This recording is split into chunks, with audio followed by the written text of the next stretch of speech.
everyone, and welcome to Having Beer with HoustonBrad. I am, as always, your host, HoustonBrad, and today joining me is a very old friend of mine, somebody who I've known since kindergarten. I have not seen this man in 5 years, and during the time that we have not talked, he took up a new activity. But I'll let him tell you all about that. So as always, Having Beer with HoustonBrad, where we interview extraordinarily amazing people who do awesome things that you can and should do as well. And, just for an introduction, Mr. Keith Baxter. Hey guys, I'm Keith. Alright, so Keith, first of all, what beer did you select to have today? I selected Arrogant Bastard Ale by the Stone Brewing Company. Always a good choice. And today I have Firestone Walker VBA. It's not bad. I actually am enjoying it. So first of all, this is your first trip out to California. I haven't seen you in 5 years. Yep. So how are you enjoying Cali? Cali is absolutely gorgeous. I'm blown away at just the scenery. So alright, so let's talk a little bit about your hobby. The whole reason you're here. You are a mountain climber. Beginner mountain climber, but yeah. So you got into mountain climbing. How exactly did you get into mountain climbing, you think? It was freshman year in high school. And we read a book in my English class called Into Thin Air by John Krakauer. And I came to the conclusion that this would be pretty cool to do one day. So I approached my parents, and being 15 at the time, I told them I want to climb Everest. Their first thought was, no, you are not going up there. So I kind of fought them on it. Let's fast forward now to my freshman year of college, where my father took me up Mount Washington in New Hampshire. I realized that this is phenomenal. I like the challenge. And so then I started training for it, but then things happened and I put it on the back burner for like 3.5 years. But then, ironically, I read that same book, Into Thin Air, that I bought years ago. And it re-sparked my dream of climbing Everest one day. And so the whole reason you're out here is you're about to do an expedition. Well, by the time this is uploaded, you would have already done the expedition. We'll have some pictures for you.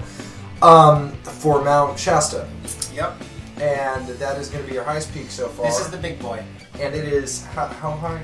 14,179 feet. Now keep in mind, my highest mountain ever was 6,288 feet. So this is more than double. Yeah, this is going to be a real test. And it was supposed to be a group. Yeah. Funny part, it's supposed to be a group. I got a phone call last Thursday where they said that other people in the group dropped out. There's only 3, so, it's whatever. So they gave me the option of paying a little more money to do a personalized expedition. I figured, I've been training and saving for 1.5 years. I bought all the stuff. I figured, you know what? Screw it. Let's go for it. You found this mountain by accident. Yeah. It was a total... The story how I found it is kind of funny, actually. Okay. So what I was doing one day was I was researching mountains because I wanted to climb higher. And I'm looking up other mountains, and all of a sudden I saw something on the side of Google that said climb Mount Shasta. So I kind of scratched my head like, what's Shasta? And I Googled the mountain, and I was like, whoa, he's pretty big, and he looks real sick. So then I found my group, SWS Mountain Guides, which is where I'm going, based in Mount Shasta, California.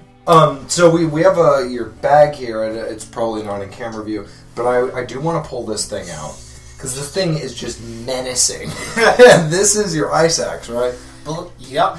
That is the tool that could potentially save my life. And this thing it's light.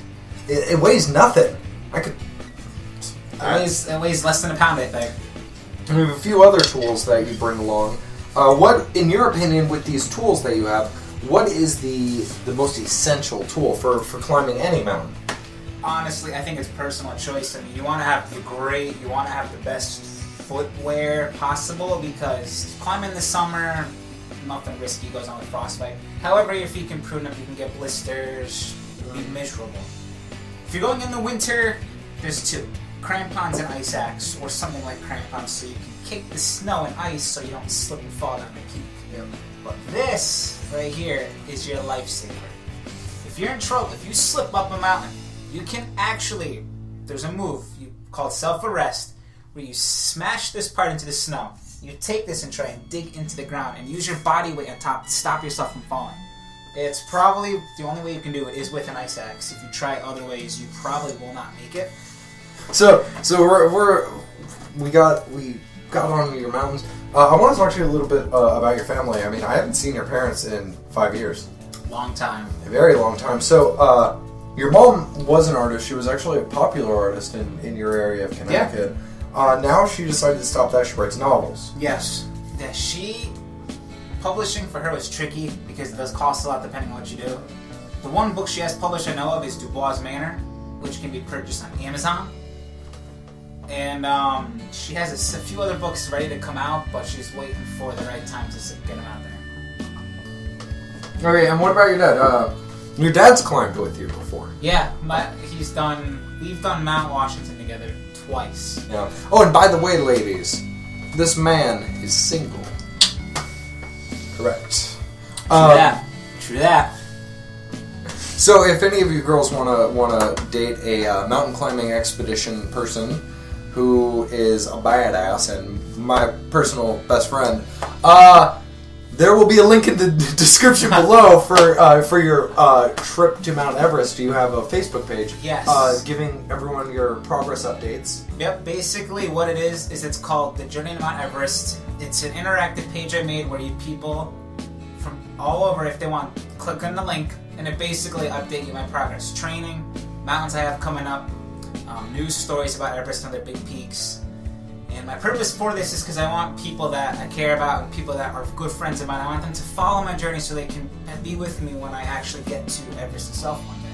And even anyone watching, I encourage you to follow it. It's actually really interesting watching the updates on what peak he is training for next. And it's also really cool getting the photos of the groups you do it with, because you do it with some friends. The photos of them at these peaks. I mean, granted, this is going to be the highest peak, but of course, this is going to be all there. Oh yeah. And again, there will be a link. I encourage everyone to follow along and watch what's happening.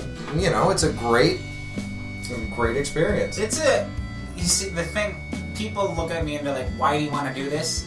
Because it's not like mountaineering is not like other sports. You go on a field to work, you go on a field to play, there's a winner and a loser. That's it. It's either, I go home a loser or I go home a winner. However, mountain climbing really tests the person you are to your core.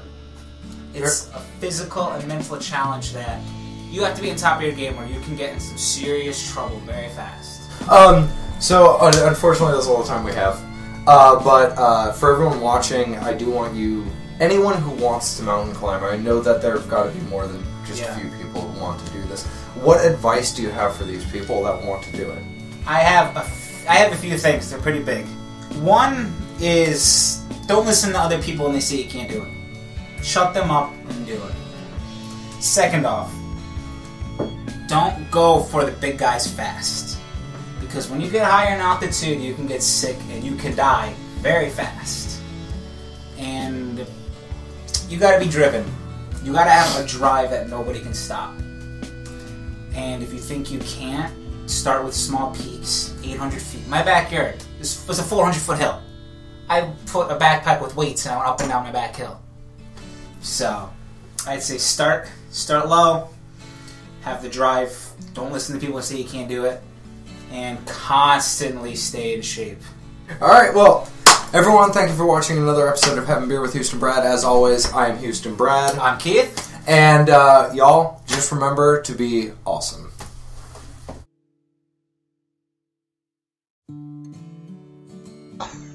These are the last words of Mr. Keith before he climbs Mount Shasta. Shasta. Shasta? How's it pronounced? Shasta. Alright, Shasta. Well, I'd say Shasta. Alright, Mount Shasta. Well, I feel like an idiot because I already got the height of it wrong. It's 14,162, not 14,179. You disappoint me, sir. 12 hours, and this guy is going to start his climb.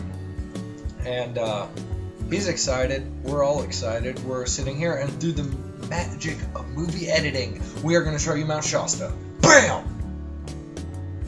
Take a look at that. And back to us. All right. Break it down now. So, we're sitting here having a Sierra Nevada Torpedo Extra IPA as we await his ascent to the mountain and then descent the following day. Yep. You'll reach the peak at what, midnight? No, you start towards the peak at midnight. I'll start toward the summit at midnight, and then hopefully, if things go well, early morning, I should be standing on top of the big guy. And we will have the GoPro footage and everything. for y'all. It's going to be awesome. So until then, y'all, remain awesome, keep doing what you do, and cheers. Cheers.